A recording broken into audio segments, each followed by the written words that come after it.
Welcome back. Let's continue informing you.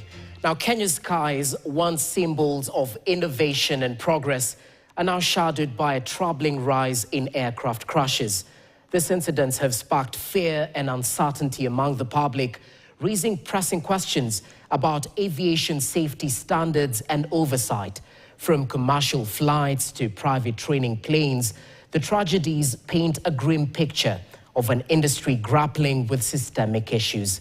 In tonight's feature, we delve into this alarming trend, examining the factors contributing to these accidents and the urgent measures being proposed to prevent further tragedies.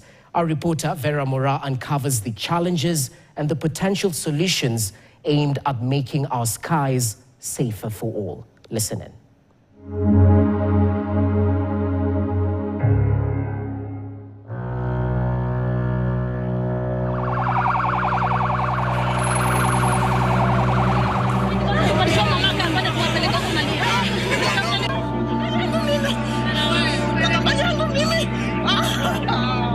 Baada ya ndege kuanguka, kulikuwa na kijana wa bodaboda amekaa hapo, ile ndege ikamlalia, yeye pia akachomeka hadi akakufa. Safety precaution has to be taken along the airport. Ndege inaungua kabisa, lakini uzuri pia gari za fire zilikuwa zimeingia, kaanza kumwaga maji. In recent years, the country has witnessed an alarming increase in aviation accidents, shaking confidence in the sector. These incidents, ranging from mid-air collision to emergency landings, have turned Kenya's skies into potential danger zones. Many factors have been cited as contributors of the current state, ranging from aging aircraft fleets to inadequate regulatory oversights.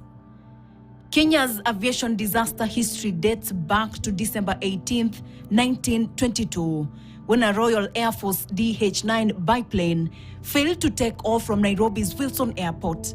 Both the pilot and co-pilot survived the incident. It marked the start of a troubled journey. Fast forward to April 2024, when a military helicopter crash in Elgeyo Marakwet claimed 10 lives, including Chief of Defense Forces General Francis Ogola. A tragedy that reignited concerns over military aviation safety in the country. However, between the years, there have been several cases of crash landing and air collisions, painting a grim picture of the poor state of air safety in the country. In March 2024, a Safari-Link passenger aircraft and a Cessna 172 were involved in a mid-air collision, killing both the student and the instructor, while the Dash 9 managed to land safely. That same month, a 5Y Obama owned by the Kenya School of Aviation also crash-landed into an open field. 6 months later, on September 18, 2024, a C-152 crash-landed into Nairobi National Park. On November 22, 2024, a 5Y FSA crash-landed in a field near Ololtepes. The most recent tragedy occurred on January 10, 2025, when a Cessna 172 operated by Kenya Aeronautical College crash-landed on the Malindi-Mombasa Highway. A technical hitch caused the aircraft to make an emergency landing, claiming 3 lives. These incidents have drawn attention to the need for better safety protocols around airports, especially in densely populated areas. However, the urgency of the situation has never been more highlighted than by the actions of Captain Joseph Martin Ririani, a seasoned pilot with over 50 years of experience in the cockpit. He has made a bold statement to bring attention to this escalating crisis. We need help.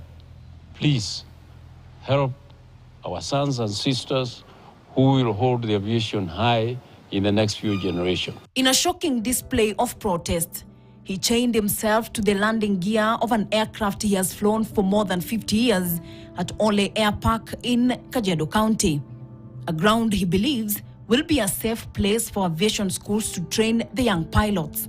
In disbelief, workers at Ole Park stood a few meters away from the captain. The veteran pilot explains that Wilson Airport has become too crowded for training, with the flying schools there opting for Malindi Airport. According to him, however, the challenges are almost the same. We started flying there in 2003, and the first thing that we had problem was the hotel keepers. The hotel industry, of course, weren't quiet. So the first thing is they told us to keep off the beach in our flying. And yet, the beach is where we first land in case of engine problems. Now we have to do right-hand circuits instead of left-hand circuits into the beach. We gave way. 20 years old Joshua Adeli is not new to such experiences after he survived an emergency landing minutes after taking off from Malindi Airport when his aircraft developed an engine surge. If it was a place which was built up and heavily constructed, we would have a challenge in finding a place to land. Otherwise, we thank God on that day we had a beach, and therefore it is important for us to have and fly in places which are which are clear of obstacles, which have very clear fields, which can be able to save lives more in the future, so that we do not have loss of lives, especially of young aviation enthusiasts who are just cleared and finished their course. The call for comprehensive review of aviation policies and stricter enforcement of safety regulations has grown louder. How much load you can carry in an aircraft is affected by the length of the runway. So if the runway is short, you have to make sure the aircraft is light so that you don't overrun the runway before you are able to take off, all right?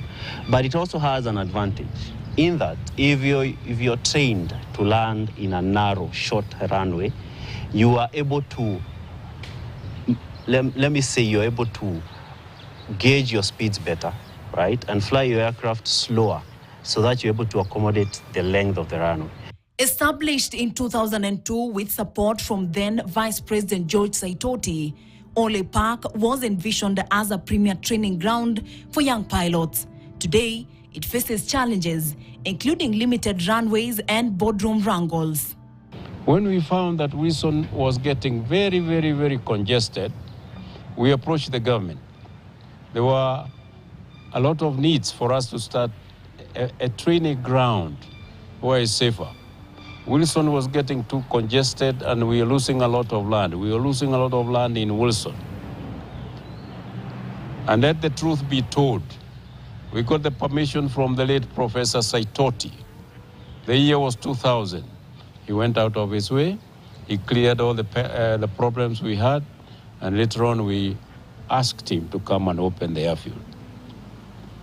The purpose the government gave and granted this permission, they realized that Kenyan pilots needed a safe ground to train in. The park now has one runway, named 10, that is being used by over 10 training schools in Kenya. The challenge is the runway has crosswinds when taking off and landing. And so the schools, through their chair, Captain Ririani, want to extend a grass runway they built dubbed 07 to allow pilots to take off and land into the wind. Especially for these light aircraft that we use in flight training, it better be a clear place they can put the aircraft. We spent some time before we picked this airfield, and it is ideal. There are open fields everywhere. In fact, as we go ahead, we'll be working hard to make sure that buildings don't come the way it is at Wilson. Wilson, we have had a lot of deaths, but thank God the environmentalists have refused with the national park. That's where the pilots take refuge. Every year, 3, 4, 5 aircraft land at the national park and save life. We are here to save more life because we have open grounds everywhere.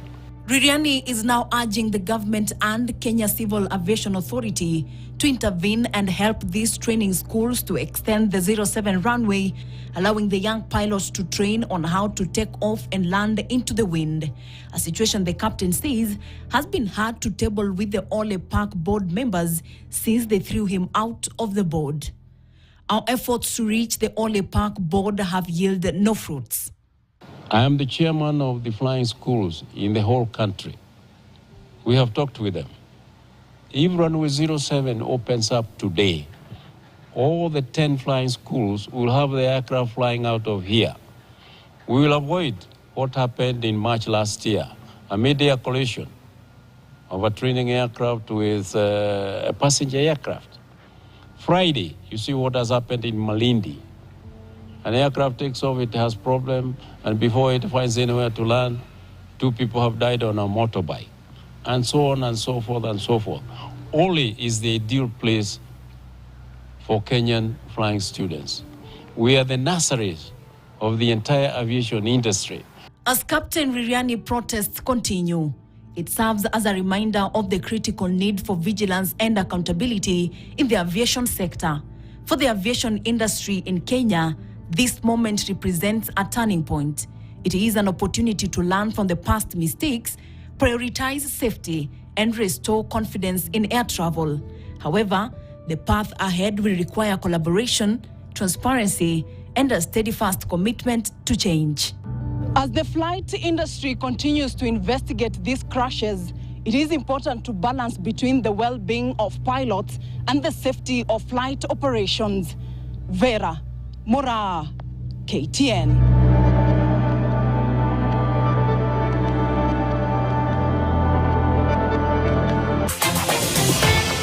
Coming up in the world of sports, Bandari winless